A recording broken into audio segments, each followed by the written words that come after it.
ಚಿತ್ರದುರ್ಗದ ರೇಣುಕಾಸ್ವಾಮಿ ಹತ್ಯೆ ಪ್ರಕರಣಕ್ಕೆ ಸಂಬಂಧಪಟ್ಟಂತೆ ನಾವೀಗಷ್ಟೇ ಮಾಹಿತಿ ಕೊಡ್ತಾ ಇದ್ದೀವಿ ನಿಮಗೆ. ಮಧ್ಯಂತರ ಜಾಮೀನಿನ ಮೇಲೆ ಹೊರಗಿರುವಂತಹ ದರ್ಶನ್ ಅವರಿಗೆ ಇನ್ನೂ ಕೂಡ ಆಪರೇಷನ್ ಆಗಿಲ್ಲ ಅಂತ. ಮಧ್ಯಂತರ ಬೇಲ್ನಲ್ಲಿರುವಂತಹ ದರ್ಶನ್ ಇನ್ನೂ ಆಪರೇಷನ್ ಮಾಡಿಸಿಲ್ಲ. ರಕ್ತದೊತ್ತಡದ ಕಾರಣವನ್ನು ಕೊಟ್ಟು ಸರ್ಜರಿ ಮಾಡಿಸಿಕೊಳ್ಳೋದಕ್ಕೆ ಮುಂದಾಗ್ತಾ ಇಲ್ಲ. ನಿನ್ನೆ ವೈದ್ಯರು ಸಲ್ಲಿಸಿರುವಂತಹ ರಿಪೋರ್ಟ್ನಲ್ಲಿ ಈ ಅಂಶ ಉಲ್ಲೇಖ ಆಗಿದೆ. ಅಂದರೆ ಅವ್ರಿಗೆ BP ತುಂಬ ಫ್ಲಕ್ಚುಯೇಷನ್ ಆಗ್ತಿದೆ ಅನ್ನೋದು ವೈದ್ಯರ ಒಪಿನಿಯನ್ನು. ಶಸ್ತ್ರಚಿಕಿತ್ಸೆಗೆ ಮಾನಸಿಕವಾಗಿ ಸಿದ್ಧ ಕೂಡ ಆಗಿಲ್ವಂತೆ. ನೋಡಿ, ಅವರ ಪರ ವಕೀಲರು ಹೇಳ್ತಾ ಇದ್ರು, ಇಮಿಡಿಯೇಟ್ ಆಗಿ ಅವ್ರನ್ನ ಆಚೆಗಡೆ ಕಳಿಸಬೇಕು, ಅವ್ರಿಗೆ ಟ್ರೀಟ್ಮೆಂಟ್ನ ಅವಶ್ಯಕತೆ ಇದೆ, ಲಕ್ವ ಹೊಡೆದು ಬಿಡುತ್ತೆ ಅಂತ. ಅವ್ರು ನೋಡಿದ್ರೆ ಆಪರೇಷನ್ ಇನ್ನೂ ಕೂಡ ರೆಡಿ ಆಗಿಲ್ಲ ಅನ್ನೋದು ಈಗ ಸೀಲ್ಡ್ ಕವರಲ್ಲಿ ಕೋರ್ಟ್ಗೆ ಸಲ್ಲಿಕೆ ಆಗಿರುವಂತಹ ರಿಪೋರ್ಟ್ನಲ್ಲಿ ಗೊತ್ತಾಗ್ತಾ ಇದೆ. ಸೊ ವರದಿಯಲ್ಲಿರುವಂತಹ ಪ್ರಮುಖ ಅಂಶ ಏನು, ಡೀಟೇಲ್ಸ್ ನೋಡ್ತಾ ಹೋಗೋದಾದ್ರೆ, ದರ್ಶನ್ಗೆ ಶಸ್ತ್ರಚಿಕಿತ್ಸೆ ಮಾಡೋದಕ್ಕೆ ತಯಾರಿ ಆಗ್ತಾ ಇದೆ. ಅಂದರೆ 4 ವಾರದಿಂದ ರೆಡಿ ಆಗ್ತಾ ಇದ್ದಾರೆ. ಅಂಡರ್ ದ ನೈಫ್ ಹೆಂಗೆ ಕಳಿಸ್ಬೇಕು ಅವ್ರನ್ನ ಅಂತ ತಯಾರಿ ಆಗ್ತಾ ಇದೆಯಂತೆ. ಆಮೇಲೆ ದರ್ಶನ್ ಕೂಡ ಶಸ್ತ್ರಚಿಕಿತ್ಸೆಗೆ ತಯಾರಿ ಆಗ್ತಿದ್ದಾರೆ ಅನ್ನೋ ವರದಿಯನ್ನು ಕೊಟ್ಟಿದ್ದಾರೆ ವೈದ್ಯರು. ದರ್ಶನ್ಗೆ ಅತಿಯಾದ ರಕ್ತದೊತ್ತಡದ ಸಮಸ್ಯೆ ಎದುರಾಗಿದೆ ಅನ್ನೋದು ವೈದ್ಯರ ಒಪಿನಿಯನ್ ಆಗ್ತಾ ಇದೆ. BP ವಿಪರೀತವಾಗಿ ಕಾಡ್ತಾ ಇದೆಯಂತೆ. ಹೆಚ್ಚು BP ಆಗಿ ಅದು ವರಿಯನ್ನು ತಂದಿದೆಯಂತೆ ಅವರಿಗೆ. ಮತ್ತು ಆಪರೇಷನ್ ಮಾಡಬೇಕು ಅಂದರೆ ರಕ್ತದೊತ್ತಡ ಸಮತೋಲನವಾಗಿ ಇರಬೇಕು, ಸಹಜ.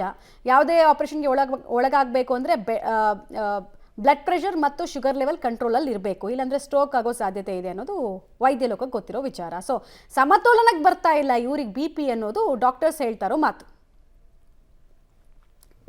ಡೀಟೇಲ್ಸ್ ಕೊಡ್ತಾರೆ ನಾಗೇಶ್, ನೇರ ಸಂಪರ್ಕದಲ್ಲಿ ಜಾಯ್ನ್ ಆಗ್ತಿದ್ದಾರೆ. ನಾಗೇಶ್, ವಿಮ್ಸ್ ಆಸ್ಪತ್ರೆ ವೈದ್ಯರ ರಿಪೋರ್ಟನ್ನು ನಾವು ನೋಡ್ತಾ ಇದ್ವಿ. ಅದರಲ್ಲಿ BP ಬಗ್ಗೆ ಎಲ್ಲೂ ಮೆನ್ಷನ್ ಇರಲಿಲ್ಲ. ಪರಪ್ಪನಗ್ರಹಾರಕ್ಕೆ ಹೋದಾಗ ಅವ್ರಿಗೆ ನಾರ್ಮಲ್ ಚೆಕಪ್ ಮಾಡ್ತಾರಲ್ಲ, ಅಲ್ಲೂ ಕೂಡ BP ನಾರ್ಮಲ್ ಇತ್ತು. ಈಗ ಸರ್ಜರಿ ಅಂದ ತಕ್ಷಣವೇ BP ಫ್ಲಕ್ಚುಯೇಷನ್ ಅನ್ನೋ ಥಿಯರಿ ಸ್ವಲ್ಪ ಸಂಶಯಾಸ್ಪದವಾಗಿದೆ ಅಂತ.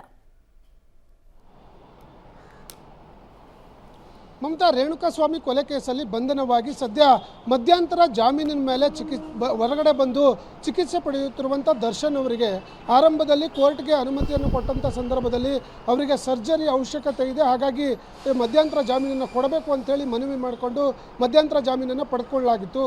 ಆದರೆ ದರ್ಶನ್ ಇಲ್ಲಿವರೆಗೂ ಕೂಡ BGS ಆಸ್ಪತ್ರೆಯಲ್ಲಿ ಚಿಕಿತ್ಸೆ ಪಡಿತಾ ಇದ್ರು ಕೂಡ ಅಲ್ಲಿ ಯಾವುದೇ ರೀತಿಯ ಸರ್ಜರಿಯನ್ನು ಮಾಡಿಸ್ಕೊಂಡಿಲ್ಲ ಅನ್ನುವಂಥ ವರದಿಯನ್ನು ಈಗಾಗಲೇ ಕೋರ್ಟ್ಗೆ ಕೊಡಿಸಲಾಗಿರುವಂಥದ್ದು.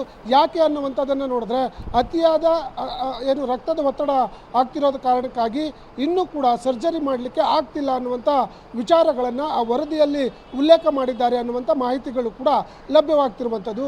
ಈಗಾಗಲೇ ಕಳೆದ ಒಂದಷ್ಟು ದಿನದಿಂದ BGS ಆಸ್ಪತ್ರೆಯಲ್ಲಿ ಚಿಕಿತ್ಸೆ ಪಡೆಯುತ್ತಿರುವಂಥ ದರ್ಶನ್ ಅವರು ಇನ್ನೂ ಕೂಡ ಈ ಒಂದು ಸರ್ಜರಿಯನ್ನು ಮಾಡಿಸ್ಕೊಂಡಿಲ್ಲ.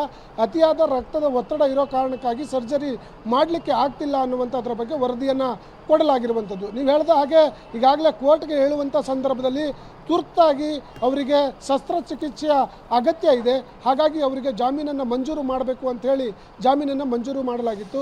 ಆ ಕಾರಣ ಅದನ್ನೆಲ್ಲವನ್ನು ನೋಡಿದಂಥ ಸಂದರ್ಭದಲ್ಲಿ ದರ್ಶನ್ ಅವರಿಗೆ ಇನ್ನೂ ಕೂಡ ಸರ್ಜರಿ ಮಾಡಿಸದೆ ಇರುವಂಥದ್ದು ಮತ್ತಷ್ಟು ಅನುಮಾನಗಳಿಗೆ ಕಾರಣವಾಗ್ತಿರುವಂಥದ್ದು. ಇವೆಲ್ಲ ಕಾರಣಗಳನ್ನು ಇಟ್ಕೊಂಡು ಪೊಲೀಸರು ಕೂಡ ಅವರ ಜಾಮೀನನ್ನು ರದ್ದು ಮಾಡಬೇಕು ಅನ್ನುವಂಥ ನಿಟ್ಟಿನಲ್ಲಿ ತೀರ್ಮಾನ ಮಾಡಿ ಸುಪ್ರೀಂ ಕೋರ್ಟ್ಗೆ ಹೋಗಲಿಕ್ಕೆ ತಯಾರಿ ಕೂಡ ಮಾಡಲಾಗ್ತಾ ಇದೆ.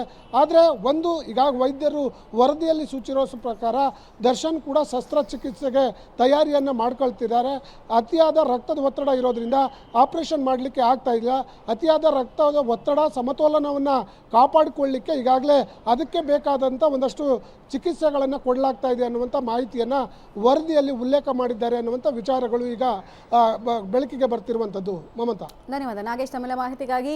ಈ BP ಕಂಟ್ರೋಲ್ಗೆ ಬರ್ತಾ ಇಲ್ಲ ಅನ್ನೋ ವಿಚಾರಣೆ ಸ್ವಲ್ಪ ಸಂಶಯಾಸ್ಪದವಾಗಿದೆ. ಯಾಕೆಂದರೆ ಸಾಮಾನ್ಯವಾಗಿ BP ಕಂಟ್ರೋಲ್ ಬರೋದಕ್ಕೆ ಅಂದರೆ ವಿಪರೀತವಾಗಿ ಹೈ BP ಆಗಿಬಿಟ್ರೆ 2-3 ದಿನ ಬೇಕಾಗುತ್ತೆ. ಟ್ಯಾಬ್ಲೆಟ್ ಎಲ್ಲ ಕೊಟ್ಟು ಸರಿಯಾಗಿ ಮಾನಿಟರ್ ಮಾಡಿ ಒಳ್ಳೆ ಡಯಟ್ ಫುಡ್ಡನ್ನು ಕೊಟ್ಟರೆ 2-3 ದಿನದಲ್ಲಿ ಕಂಟ್ರೋಲಿಗೆ ಬರುತ್ತೆ ಅಂತ. ಕಂಟ್ರೋಲಿಗೆ ಬರೋಕ್ಕಾಗದಿರೋ ಸಮಸ್ಯೆ 4 ವಾರ ಕಳೆದ್ರೂ BP ಕಂಟ್ರೋಲಿಗೆ ಬರ್ತಾ ಇಲ್ಲ ಅನ್ನೋ ವಿಚಾರ ಇದೆಯಲ್ಲ, ಸ್ವಲ್ಪ ಚರ್ಚೆ, ಸಂಶಯ, ಅನುಮಾನದ ಕಣ್ಣುಗಳನ್ನು ಹೆಚ್ಚು ಮಾಡುವಂತೆ ಮಾಡ್ತಿದೆ. ವೈದ್ಯರು ಕೊಟ್ಟಿರೋ ರಿಪೋರ್ಟು, ಮೆಡಿಕಲ್ ಎಕ್ಸ್ಪರ್ಟ್ಸ್ ಇರ್ತಾರೆ, ಅವರು ಸಹಜ ಒಪ್ಕೊಳ್ಳೋಣ. ಆದರೆ BP ಕಂಟ್ರೋಲ್ಗೆ ಬರ್ತಾ ಇಲ್ಲ, ಅದಕ್ಕೋಸ್ಕರ ವೆಯ್ಟ್ ಮಾಡ್ತಾ ಇದ್ದೀವಿ ಅನ್ನೋದು ವೈದ್ಯ ಲೋಕಕ್ಕೆ ಇರುವಂತಹ ಅತಿ ದೊಡ್ಡ ಆಶ್ಚರ್ಯ.